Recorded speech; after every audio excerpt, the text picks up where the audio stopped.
Well, hello there, YouTube. My name is Tony, and this is TonyLiveTV. And in today's video, I'm going to diagnose a no spark issue. And I'm going to do that with these puppies. I figure, if you're going to go viral, you have to have a puppy. So I've got these two all wired up, and they're ready to help me diagnose this thing. So let's get started. The first thing that I did is I pulled the plug wire and I tested that. You guys know how to do it, right? So after I did that and determined I didn't have anything, I wanted to see if I had any power going to the actual distributor. And so that's what I did here, is I hooked this up and I did the same thing, and I have no spark coming out of here. So the next thing I wanted to do is test the resistance of the coil wire.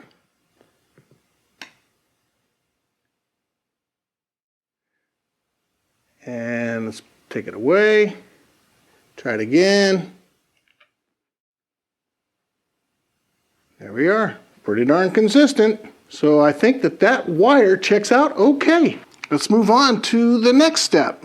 Mercedes, at least for this vehicle, the R107, there's a couple of different versions of this little thing over here on this side. So this is the cover for the port, and then there's your pins. And they're all labeled. And we can do most everything with a multimeter without ripping things apart. So the first thing I want to do is I want to test the coil. I have my fuel pumps disconnected, so there's no fuel running into the system anywhere. Turn on the ignition. Let's see if we've got voltage going to our terminal 15 on our ignition coil. So you do that by terminal 5 and a good ground. And what do we get? About 12.74, something like that. Now let's test the voltage between 5 and 4. And that should give us 0. And we have 0. Next, I want to test the ignition coil's resistance. And we do that with terminal 5 and 4. 5 and 4. And you can see that reads 0.4. We're right in between. So that was checking the primary winding. Now let's check the secondary winding. It's in 5. And then the bottom of this. There we go. So that's almost 10,000 ohms. Next thing I'm going to test is the crankshaft position sensor. And that's located right down here at the bottom of the EZL. And you just remove that from that. And we're just going to test the actual sensor itself. And this is it. This is what plugs in down below. I'm going to test the resistance between that inside piece and that outside piece. We should be between 680 and 1200 ohms. 850. Perfect. So getting back to the EZL, we'll take off this 4-prong plug. It's round. It just pulls off. And if you look at the back here, it's numbered. You see it's got 15, 16, 31. Actually, those are the only ones I'm concerned with. Those are labeled here. So I'm going to test the voltage between 15 and 31 and 16 and 31. And that should read battery voltage.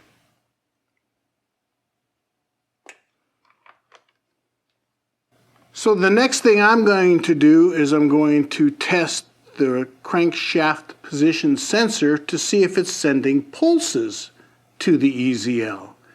And the way that you do that is that you set your multimeter onto AC volts, and then we're going to take a reading and see if this thing is sending pulses by turning the engine over. Now I have the fuel pumps disconnected. We're reading 0. All right, that's good. You guys can see that is indeed sending pulses.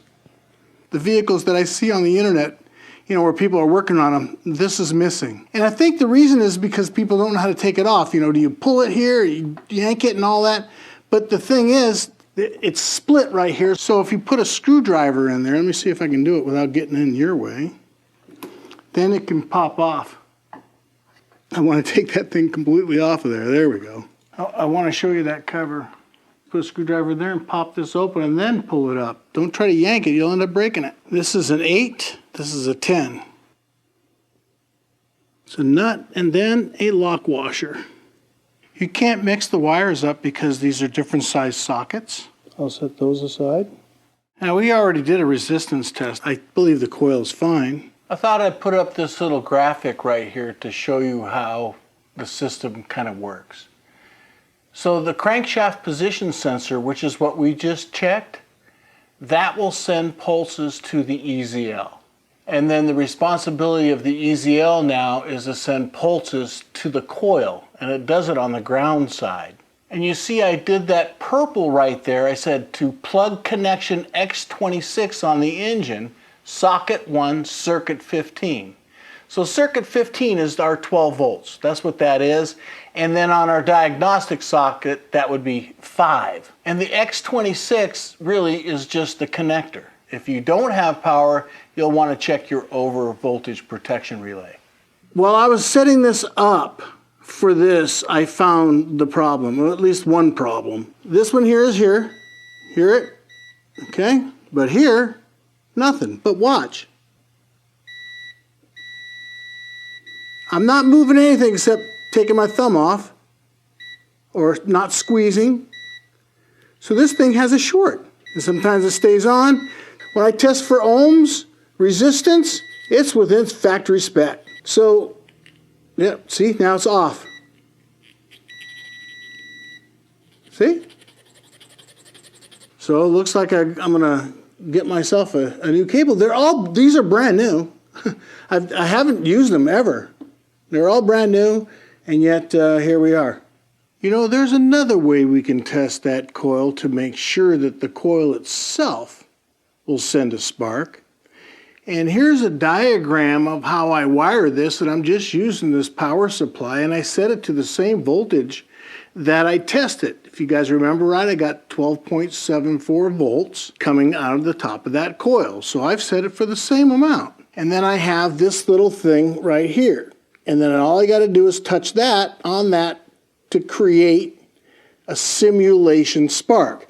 Now, the coil itself is completely isolated. I have all the wires off of it. It's self-standing, and I have a coil wire on it right now, and then here is the end of that coil wire, and that's where the ground is. So I'm going to go all the way through the car and everything with this little thing here, and we're going to try to send a spark and see if a spark jumps right there. I'm going to turn off the lights.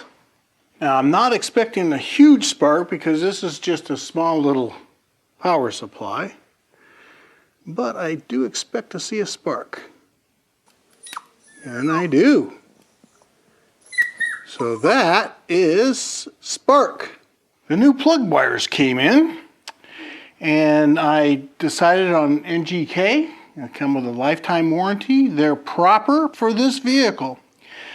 And the first thing I'm going to do is test this resistance here. And there you go. That's exactly what you're looking for. Here's the old one. Look at that. If I move this a little bit, look at that. You would never know that. That is weird. I mean, I'm pushed there. See? See? That is weird. Wow, well, we definitely needed to have a new wire. I've tested all these other wires, but I'll show you what the actual plug wires look like. So I'll take number 8 here. I labeled this side. It's funny because they label this side. See that? That's labeled, but the other side isn't. These are proper. They're labeled as 1K. That's exactly what they should be. So I'll just put one in one end here.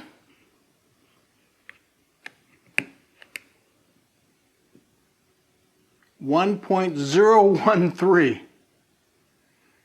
That is excellent. You know, these are, by the way, silicone cables. These are the NGK copper spark plug. Silicone. These are really nice cables, and they come with this on it as well. So I'm going to install this, and let's see if that cures the no spark issue. So this little wire right there is coming out of the coil wire, and I'm just going to test to see if we have spark. Let's go ahead and give it a shot. All right, that's good. Well, looks like we still don't have spark. It's kind of what I figured. If you remember early on in this video, I said at least one problem I solved by repairing that wire. But I think that the EZL is the problem. I'm going to bring up this image again. We've tested that the crankshaft position sensor is sending pulses. What we don't know is whether or not those pulses are strong enough to trigger the EZL. And as far as I can tell, it should be sending pulses. And if you guys remember, we checked the wires. We know we have power going to 15, which is the power coming in to the EZL. I've even checked the EZL to make sure that line 31 is indeed ground. And it is. I have a good ground. I checked all the wires. I made sure every single one of these wires are good. All those things function, but for some reason, the EZL is not triggering a spark. Now, the plugs 1 through 4, that's just really for the variation in timing as the engine gets warmer. For example, the coolant temperature sensor is going to produce a different resistance, which is going to advance or retard the timing, whichever. It doesn't really matter to me. I just know that that's how it functions. I have ordered an EZL. I just ordered it, and I challenge you guys to find a better price. You can go ahead and look on it. These things run a little over $900 retail. Either way, I'll reveal what the total price is that I paid for this EZL. So far I've invested in a new set of wires, which I needed. I needed to buy it, so I'm not crying because I bought wires. I'll be crying if after this EZL goes in and I don't have a spark. Because that crankshaft position sensor, it's also $1,000. This is the EZL. To remove the EZL, there's a few things you have to do. There's a vacuum line here. You have your rear crankshaft position sensor. Remember this one, the 15 and 16 and 31, and there's a TD. That's this plug, and then this one is a 1 through 4 plug. Remove this vacuum line from here, actually, and we'll remove this down here, and this one. There we go. I should mention that I have the battery disconnected.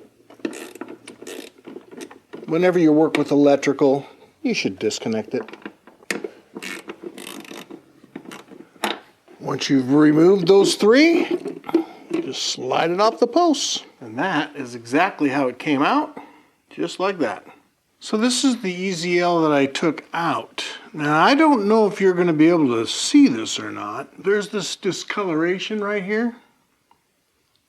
It looks like, you know, it's epoxy or something. Maybe it's possible that this thing has been opened up and repaired by somebody. That's my guess. Oh, I should mention, you know, that there's paste on the back of these. That's CPU paste, basically. That is the old one. The new one is here. So let's take a look. So it comes in like a wax paper. It's the new EZL, the new part number. That's your thermal paste.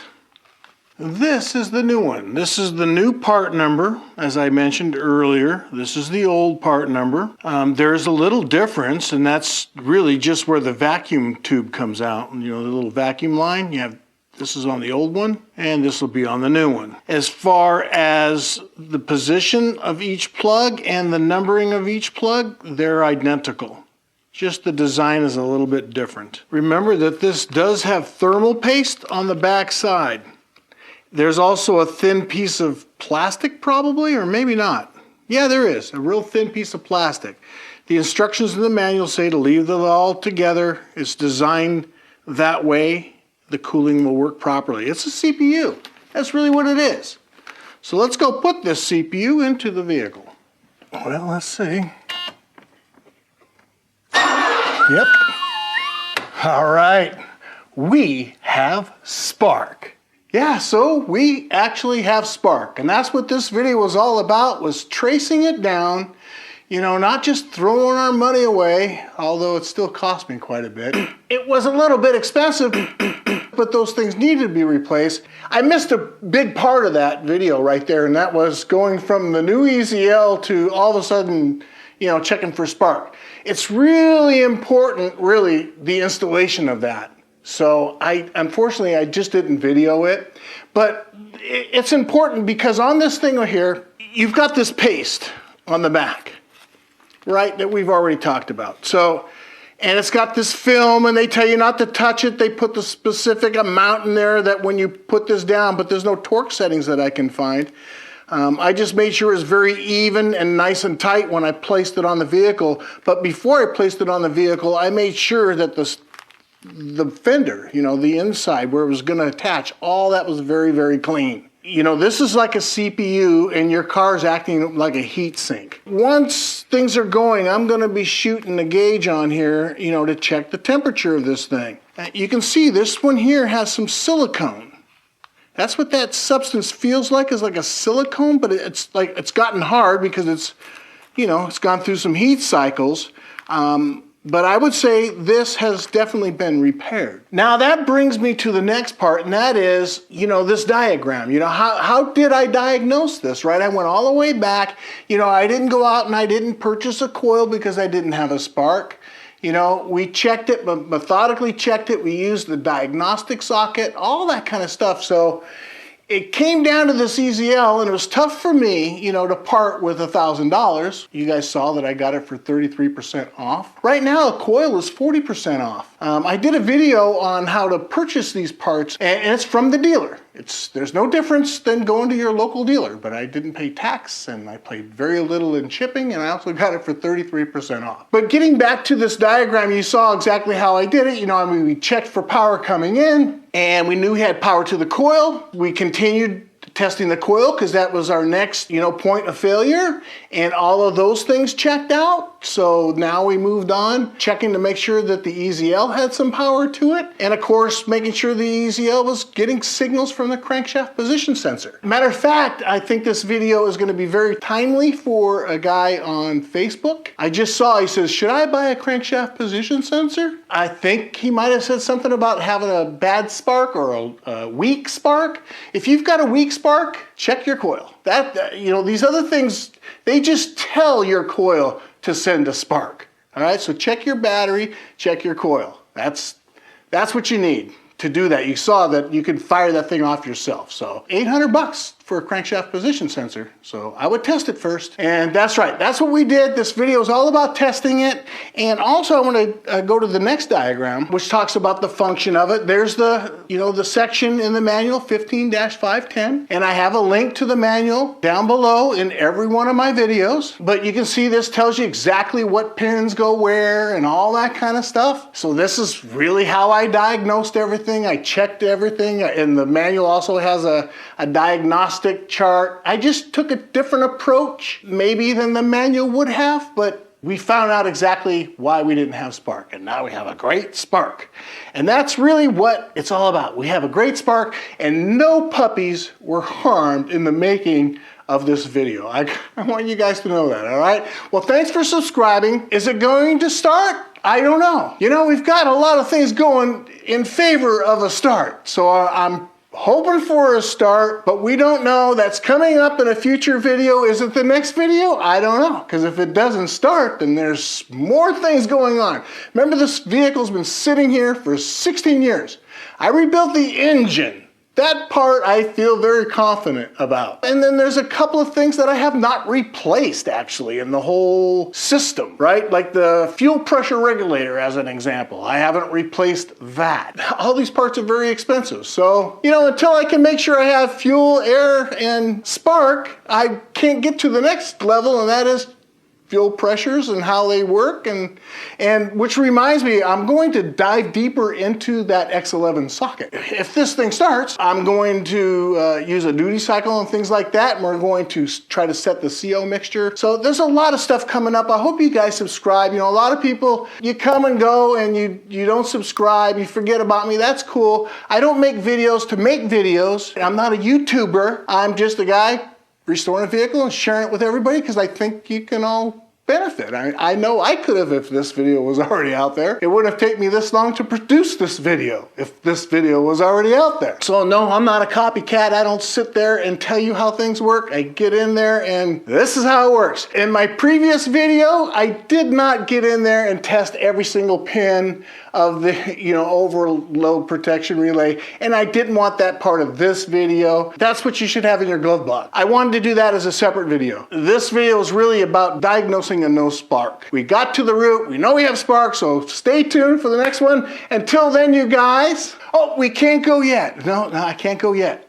I want to get back onto this thing here. There's O-rings right here. Each one of these sockets is an O-ring. These are standard O-rings. I put just a little bit of dielectric grease on the O-ring so those things don't get stuck in the future. That's how I did it. You guys can do it the way you do it. Another thing I want to talk about, throughout the video I said my test leads read 0.1. What I meant by that is this. And then that's the 0.1 that I'm talking about. So when my leads are touched together, that's my resistance, is 0.1. It's not perfect. Right? It's kind of difficult to make things perfect, but 0.1 is the resistance. And that's what I meant by that. So that meant, zero resistance when I was doing that spark plug. So I wanted you guys to know that. So, okay, I think I've covered everything. Hopefully this video is useful to you. I know it would have been useful to me. Thanks again for watching.